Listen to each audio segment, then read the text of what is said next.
So I have a quick update for you for Once Upon a Time in Hollywood, and I find this really intriguing and very interesting. And what it is that Quentin Tarantino has said that he's written a spin-off TV series for his movie Once Upon a Time in Hollywood. And I find it very interesting because I think that Brad Pitt, Leonardo DiCaprio and Margo Robbie won't perhaps be interested in a long-standing TV series. I think they'll be too high profile and they enjoy making movies. So I do find this very interesting, but also what you might not be aware of is that Quentin Tarantino has bought the rights to Lancer, which was a real life TV show in the 1960s. And it's actually very clever because what he might have done is bought a TV show cheap, so he might have paid say $1 million for the rights, then he's going to invest in it and promote it, and then he might be able to sell it on for say $5 million.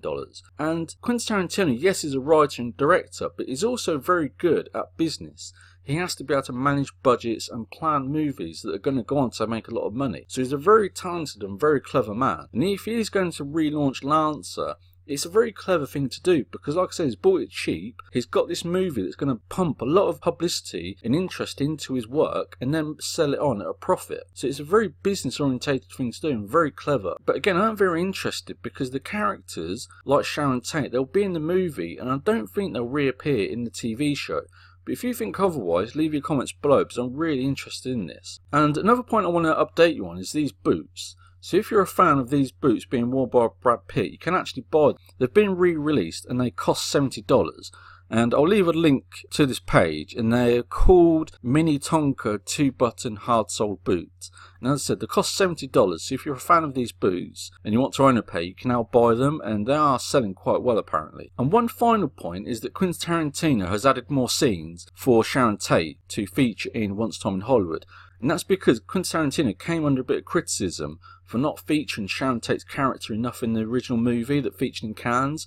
So it looks like Quentin Tarantino has listened to that criticism, and because it was a real life actress and Sharon Tate was murdered, he's listened to what people are saying and just added a few more minutes of Sharon Tate. So for me, it's a very wise thing to do, and considering it was a real life person who was very sadly murdered, it's just perhaps a sign of respect and just to show more of this real person who once was alive but then was sadly murdered. So just a quick update for you on what's happening with Once Upon a Time in Hollywood.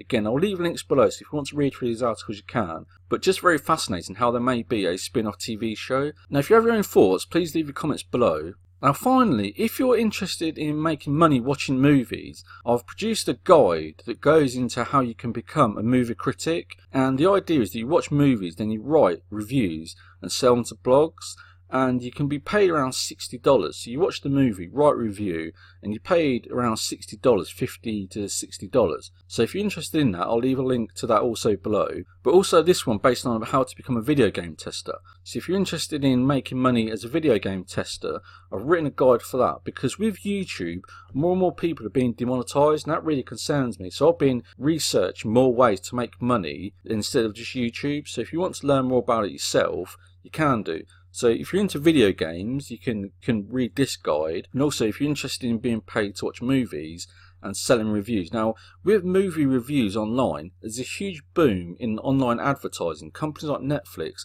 are pumping hundreds of millions of dollars into online advertising, and that advertising revenue is being paid to people to review movies. So if you're interested in making money from the Netflix advertising money that's online, you can now do that. So again, I'll leave links below. If you want to have a look at these, you feel free to do so, and it may be an opportunity for you to be paid to watch movies. So again, if you want to read them, feel free to do so, and also like and subscribe.